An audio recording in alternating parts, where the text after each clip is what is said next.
2024 ఎన్నికల తర్వాత విశాఖపట్నంలో మరోసారి ఎన్నికల కోలాహలం మొదలైంది. అయితే ఇది ప్రజలకు నేరుగా సంబంధించిన ఎన్నిక కాకపోయినప్పటికీ Visakha municipal corporation standing committee elections, అలాగే ఉమ్మడి విశాఖ జిల్లా స్థానిక సంస్థల ఎమ్మెల్సీ ఎన్నికలకి రంగం సిద్ధమైంది.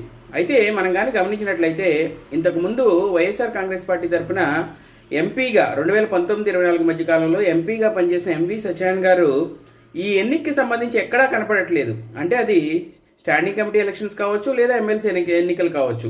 ఈ రెండు చోట్ల కూడా ఆయన ప్రెజెన్స్ ఏం కనపడట్లేదు. అంటే ఆయన వైఎస్ఆర్ కాంగ్రెస్ పార్టీలో ఇంకా కంటిన్యూ అవుతున్నారా లేదా అన్న అనుమానాలు అయితే జనాలకు వస్తున్నాయి. ఎందుకంటే 5 ఏళ్ళు ఎంపీగా పనిచేసిన వ్యక్తి ఇంకా 2 నెలలు కూడా కాకముందే పార్టీ కార్యకలాపాల్లో పాల్గొనకపోవడం, అందులోనూ ఇలాంటి కీలక సమయంలో కూడా బయటికి రాకపోవడం అన్నది, అంటే అప్పట్లో ఆయన మీద రకరకాల అభియోగాలు ఉన్నాయి కదా, దాని గురించి